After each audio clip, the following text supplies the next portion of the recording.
Hey yo, look at the screen. Look at the screen. You see what it says, right? All right, deuces. So let's like shift to like one of my other favorite subjects besides music, and that is movies. So recently, Coming to America came out. The sequel came out recently in the past few days, and people have mixed feelings about it. Some people are saying it's great. Some people are saying it's bad. Some people are saying it's alright. I'm kind of in the realm where I'm saying it's alright. Some people are saying it's just good. Some people are saying it's like this is dog shit. But to me, it's alright. It's cool. It's all right. I like it, Yeah, and I feel like anybody who's looking at it in that way is like that's the best way to look at it. Some people are like the nostalgia doesn't make up for it. It's like it wasn't really meant to be. nostalgic. Yeah, it was like sort of have like those flashbacks. Like, hey, we made there was this one scene where innovating it now to where you can see it again. Like when they brought back sexual chocolate Mm-hmm. at the end, I was like, oh That's shit, funny. that's cool. And then they had like that But one they, black barber. yeah, He's like, he's good. that I was boy like, good. yeah, That boy. like that was like Yeah, that line that everybody yeah, knows like about. I was like, callbacks to the original. yeah, yeah, exactly. They were doing like all references to the original movie, and it's like, But I did feel like it was like a little packed. They had all these fucking celebrities packed in. I was like, they had yeah, Morgan Freeman. they had Morgan Freeman. They They were. had Salt and Pepper. They had like so many freaking celebrity cameos. Tiana Taylor was in there. Tiana Taylor, I didn't mind. She was nice in the movie. I was like, oh, she She bad. when they brought back that scenario of like wherever they're like, hey, the princess, future queen to be is like raised from the moment she's born to serve The the king. prince or the king Mm-hmm. only, and then they kept that same element. I was like, wow, that's interesting that it sort of added to the part where Eddie Murphy's character didn't really change much as Mm-hmm. like he said he would when he was younger, and that was sort of like a hint. Yeah. It was like things haven't changed like the way he wanted to because there's still this Yeah, whole that was concept of that was arranged an marriages, yeah, that was an interesting plot point. and she played that role really well. Yeah. It was hilarious. But when I saw the trailer, I had a feeling there's gonna be like some kind of twist in the movie, but there wasn't. And I'm not disappointed by it, but I felt like it would have made the movie You interesting. felt like Wesley Snipes' character was gonna completely take over. And No, fight back? that wasn't the twist I was saying. I was Simi, like Alphonse. Well, what's his name? Um, why am I blanking on his name? The person who plays Simi. You know what's hilarious? I was literally thinking about him whenever we were first starting. I was like, man, I hadn't seen him on screen in forever. I was like, it was good to see him. Arsenio Hall. Yeah, no. I don't know why I can't think of his name, bro. I blank. Remember when he had this Arsenio Hall show? Yeah. You ever seen that? Yeah, man. Yeah. Woo, I, woo, I, woo. I was like, man, like it's good to see him on the big screen. I mean, I watched it on my TV, but like, it's good to see him like in a movie again. Yeah, like on a big screen again. Yeah. I was like, wow, like Yeah, I thought they did him and great. Eddie Murphy. I was like, man, I miss this guy. The chemistry was still there. Really? It was. Yeah. It's still there. I just felt like it was. Well, I thought it would have been interesting if Semi was the son, was like the father of the son. Because remember in the first one, he's impersonating the prince. I thought that was. That's I what thought that was where they were going That's with what I'm that. saying. That'd have been interesting. It's an interesting twist. He was like, "No, Your Highness." He was like, "You remember such and such?" And I was like, "That's where they're going with this." And I was like, Because they kind of they introduced all these stuff that never happened in the first movie. "Yeah, like They just said it happened. little extra And loopholes up there." yeah, and I'll accept that it happened outside of it being shown on screen. But what was the lady's name? you talking about Leslie Jones? Yeah, Leslie Jones. I was gonna say Leslie Johnson. Yo, she was when they had that scene. And come on, Whenever they were at the bar originally and they were like going to Oh, the woman. yeah. I thought she was funny, but sometimes I can understand how some people feel like she's like kind of overbearing. No, I kind of think she was, but it was just like that one part where she's like, you wouldn't even gotta act like Prince. If you wanted something with this, all you had to do was say so. I thought that was funny as hell. And then there were like other parts, I was like, but then again, that was like her character actually. Yeah. That was like who the New Yorker was. Yeah, I get that, but some people are kind of like that. Kind of goes into too many like negative black stereotypes about the woman who's doing like quote unquote ghetto stuff. And it's like, well, I'm not saying that people from New York are ghetto. It's more so like she's from a poor area of New York. She's from Queens. That was the original premise of the whole movie, though. Was the rich guy going to an area that was very impoverished? Yeah. I still thought that was another element that they were carrying from the first movie to the second. So I didn't have a problem with that. I was like, that's. And they kind of did smartly, like like kind of like invert the natural first storyline, where instead of the king going to a poor area, the poor person is going to a rich area. So it's like this reversal of what's going on. The only thing that I'm now thinking about, I was like, damn, they should have added that. Was whenever like when they had first got there in Queens, like in Come to America 1, and like everybody stole all the gold and jewelry and all that shit. I thought they would have made a reference to Coming to America 2. Of those same people just people still having that jewelry. I thought they were gonna make that kind of reference. That would have been hilarious. That'd have been funny, but it would have been like it wouldn't make sense because it's been like 30 freaking years. Wait, what? Almost. No, it was 30 years. Okay, about 30 years, yeah. Well, that still would have been funny though. It's like these people are just grown, living in the same neighborhood, or whenever they went inside the barbershop of the apartment. When he went to go see his son, it would have been funny if one of them had it on. That would have been funny. And then like I recognize that chain. Sammy would have been like, "Your Highness, isn't that one of ours?" He's like, "That was stolen a while ago." And she'd be like, "No, I found this on the street. I don't know what you're talking about." He's like, "No, I got this from a man for $5. What you talking about?" Like it would have been fun. Like it would have been funnier. Like it would have been cool to have that part. He said, "This shit is fake anyways." He's like, "Okay." Like, bro. Or if they had like Tracy Morgan make that kind of reference. Tracy Morgan's character would have definitely fit that like box of like this like selling shit like for people on the streets and something like that. That'd have been funny. If it was like, I feel like if the movie was better paced and maybe like a little bit longer. There were definitely some parts that felt like that. Because like whenever Sammy and his uncle were sort of like just complete rivals, they didn't like each other, and then like 5 minutes later they're like best friends or some shit. I get that. It's like, well, man, give a little more context. It just needed more time to breathe. It's like everything was kind of like let's go to this plot point, to this plot point, to this plot point, like in a matter of like 5 minutes. Let's do it real quick. Do it quick, hit quick. There were certain parts that felt like they had like a lot of subplots. And then when I think about it, there's also this thing where like Wesley Snipes ends up fighting Eddie Murphy's daughter. Yeah, and then the next thing they're just like they're cool again. They're cool. I'm like, no. Yeah. And he slapped her. He whooped his ass. And then like they just get to the point where they're all together, and then he's like, "I heard my daughter beat your ass." It's like hold up. You've been in the country for a whole like day, like at least 16 hours, and this is the first time we're hearing it. None about you congratulating your daughter. None of that stuff. It was just weird. His actual daughter. I know his daughter was in there. The one with the glasses. I was like, she's kind of hot. How old? 18. Oh, I was like, well, wait. She could still be a kid. My chicken, well, relax. I looked it up. Oh, okay. I was like, that's Eddie Murphy's daughter. I was like, wait. Yeah, the one with the glasses. I was like, isn't Eddie Murphy about to do like what? I think he's in the 60s already, isn't he? Or late 50s. Yeah, he's starting like. But definitely talking about how he was up there in age and waiting to do things in person until once COVID rolls over. I was like, he has a daughter that's that young. That's why I looked it up. Mm-hmm. I get you. Also, I was trying to look at who the cast was because like all the new people with his daughter, they want the one who played his older daughter is like 29. Yeah. And I wanted to go see what she was like, other shit she did, and I was like, oh, interesting. Yeah, I feel you. But overall, the movie wasn't bad. It was okay. You just gotta watch them back to back. You don't necessarily have to watch it back to back. You just have to understand. You remember it very well, but like it's best to watch them back to back because that's why there are some people who like haven't seen it.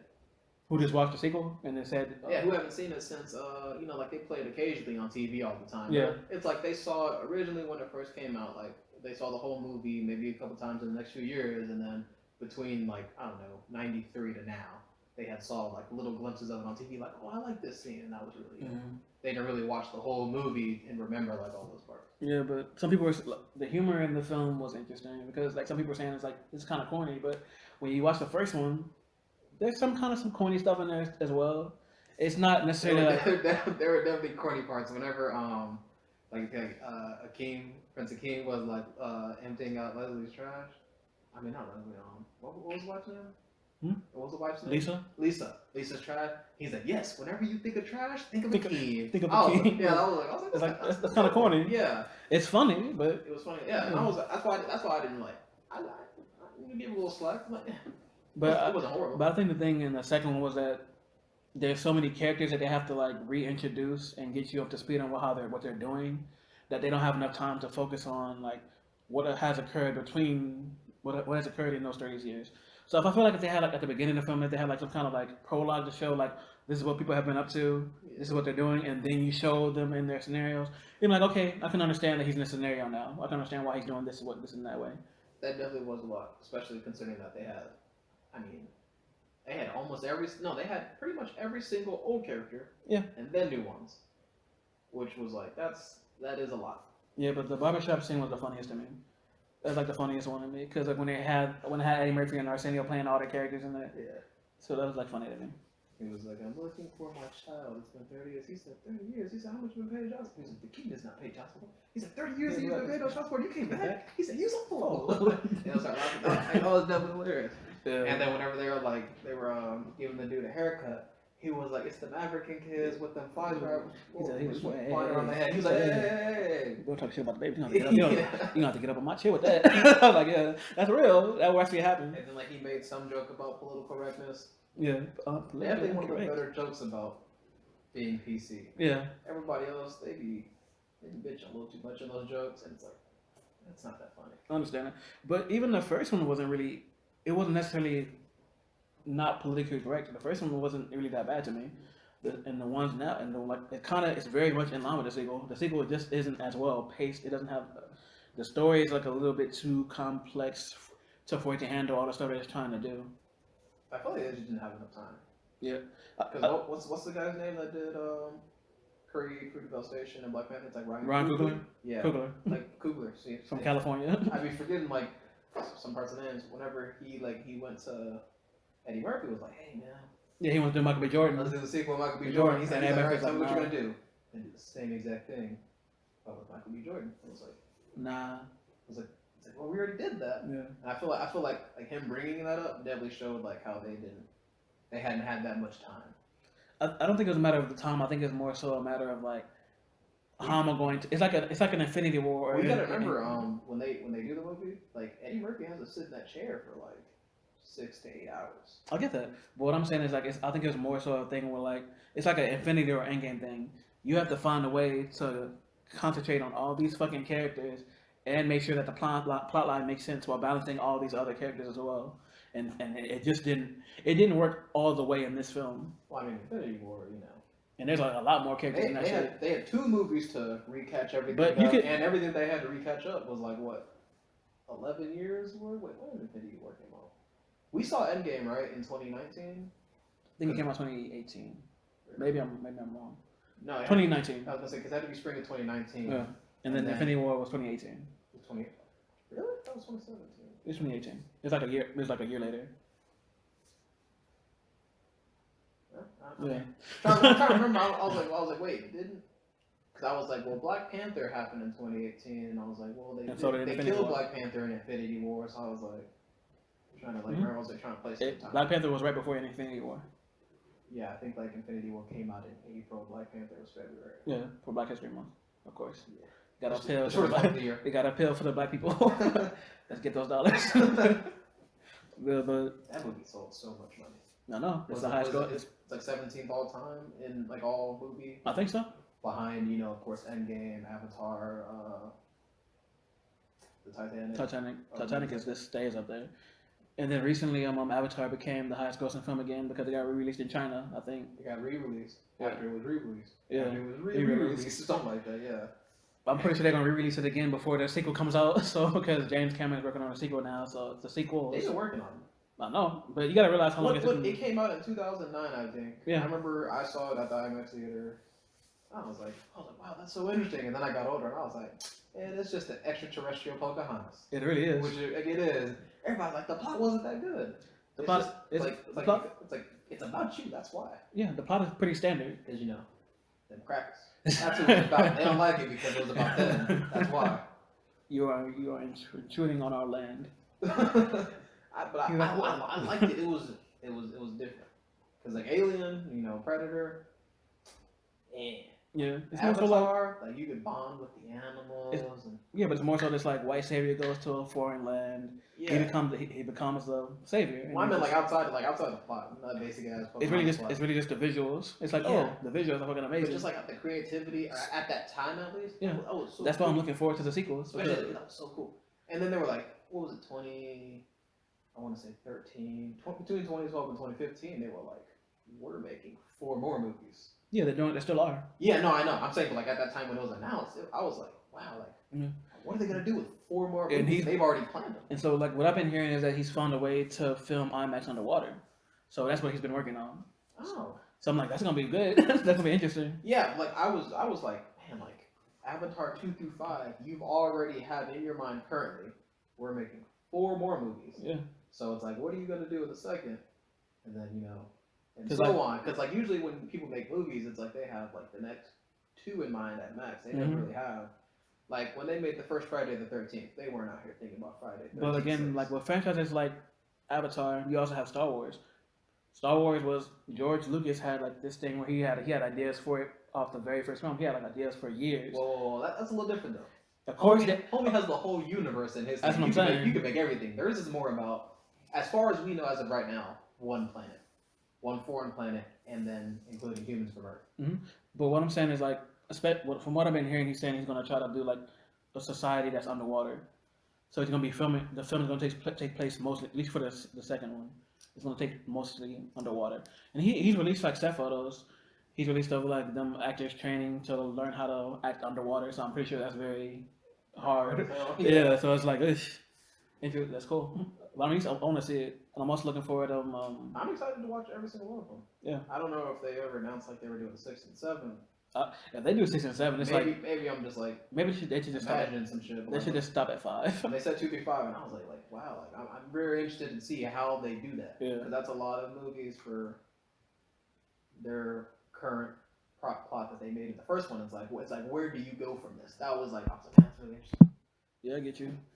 But I was more so this thing where I was like, I understand if they choose to stop at 5, because if you go do 6 and 7, then you go on the Fast and Furious route. You're just going to you're like Fast and Furious is doing way too much. You're just doing too much. They're gonna end up in fucking space. They're gonna end up in fucking space. They'd be here bringing back dead characters, and they're like, they brought I don't believe how. It's like, how?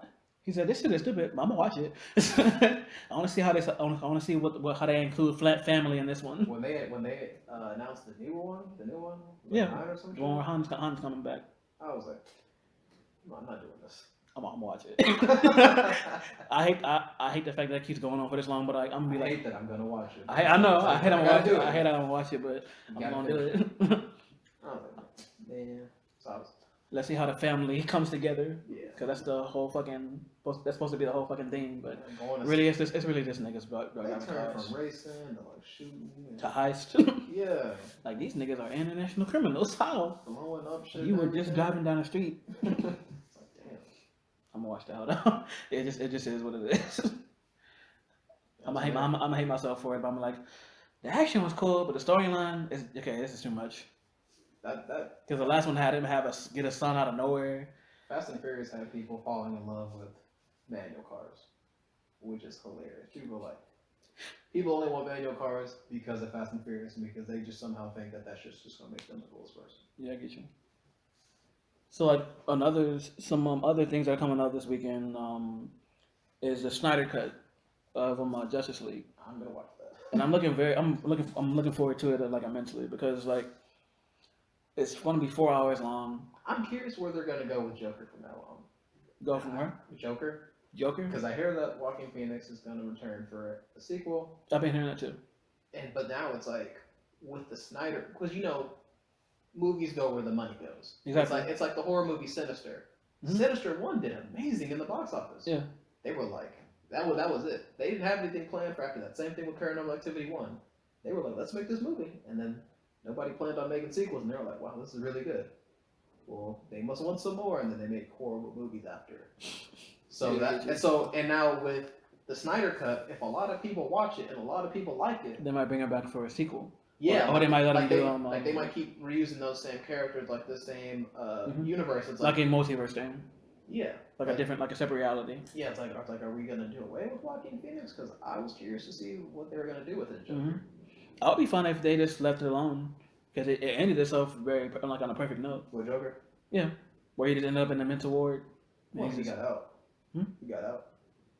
No, I'm saying like he got out of the fucking therapist thing, but I mean like he's still in the actual hospital. I was watching one of the Batman animated. It was like a little animated cut, so it wasn't a full movie. It was a little bit longer than a TV show. Bro, Joker was really out here just killing and doing all this stuff. And Batman's like, I'll break every bone in his body, hope he stops. Joker was like, full body cast. He was like, wait till I get out. Because at a point it was like, because that's just one rule. He doesn't kill people, so it's like you to win, you have to kill this nigga. But it was like at one point though, it's like you got to put him in a situation where it's like he's gonna die, and you can save him, but you choose not to, right? But then like in the Dark Knight Rises, you know, like Superman, come snap his neck from him. Yeah. You know, like Dark City, chill, man. You said Dark Knight Rises. You mean Batman? You mean Man of Steel, where he snaps Zod's neck?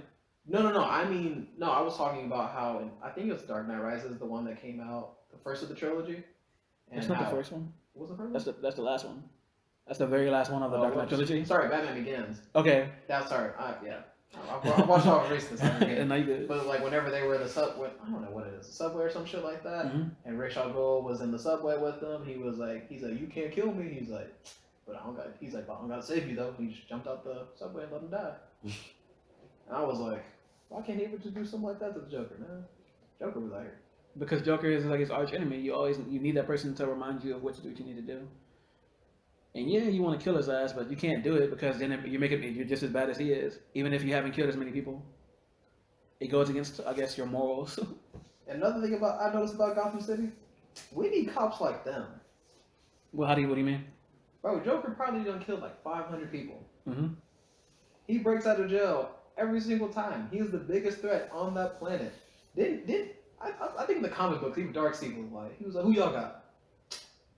Joker. He's like, oh, that crazy dude? Nah, we don't mess with him like that. it's like, bro, cops in Gotham City, they weren't shooting people like that. Yeah, but they're also corrupt cops as well, so it's like... Mr. Freeze was out here pulling out whole freeze guns, throwing it in to ice the whole city, and cops was like, we gotta wait till he shoots first. I know, but you're talking about like a fictional society that has constraints. Our society has like too many more like variables. Man, that shit was more violent than Detroit and Chicago combined. It's fucking fiction. And they still weren't shooting. That's what I'm saying. We need something like them. People who are a little bit more patient. Them shooting wouldn't mean shit because they can't. It wouldn't work against fucking supervillains. They're supervillains. Depends on the villain. Depends on the villain. No. Name one. Well, Joker. He's the head of everybody. Mr. Freeze, you can't do shit because he wears armor. And he can freeze shit, so it doesn't really do anything. That's one guy. Not because he made his suit bulletproof. But still, Joker just has that kind of psyche thing. He can get inside your head across anywhere. I think he's the smartest person in the whole universe. The Riddler is like on some joking shit, just like the Joker is, but he'll make riddles to kill people. He can get shot. He won't allow himself to be in the middle of the freaking thing. He'll create this whole fucking puzzle for you to solve, and he'll be in fucking Barbados or some shit while you're trying to figure out what the fuck is going on. But it really was like a whole other city. He's like out here like on a monitor. He's like, here's my next riddle, and then let me sit back and drink my drink while you just like try to figure out what the fuck you're doing in this entirely different area. Enigma. It was like E something Enigma. But it was, and he was like Enigma.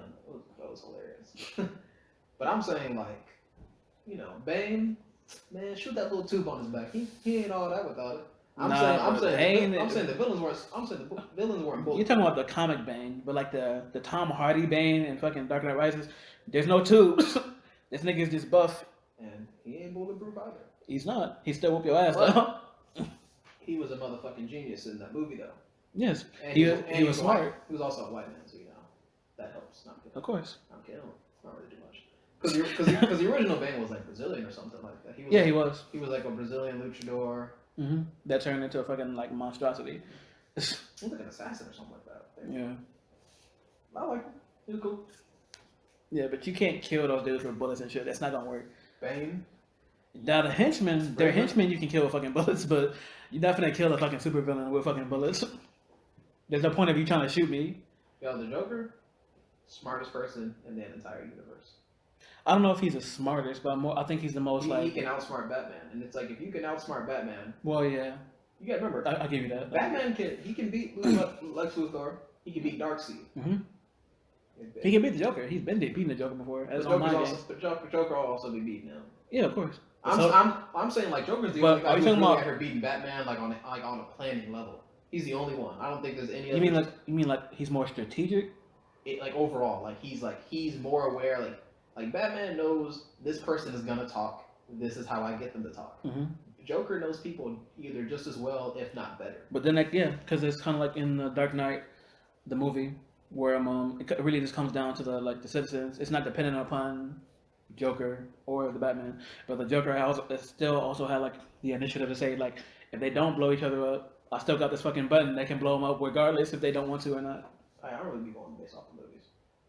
I include the movies because they're canon in like they're canon. What? They're canon in the sense that they're the things that people consume the most. People don't consume comic books as much as they do movies. I usually go based off the comic books and the animated shows just because those are like what's I keep those canon. So I was like sometimes if I say something I'm alluding to those. I don't really be thinking about the movies as much. like just like a disclaimer because like that's why like I'm going based off like comic book and animated show Joker. The dude has his backup plans have backup plans that have another backup plan. Yeah.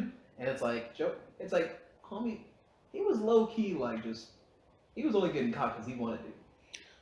Yeah, true. But then that's what I'm saying. I think he's smart. Yeah, but that goes to the Dark Knight where he did get caught. He wanted to get caught, and it fed right into his plan. So again, it's fucking canon because that's the media that most people consume. They know that story. Well, that's different though. In the movie, he never really caught Batman in a trap though. No, I didn't say he caught him in the cat. I said he purposely wanted to get caught. Remember, he got into the jail cell and he wanted it to be captured. Oh, I didn't mean that. I mean like when he's like whole ass like in Arkham Asylum all the time, like in the comics. Parts 3 and 4 drop tomorrow. Make sure to tune in. Peace.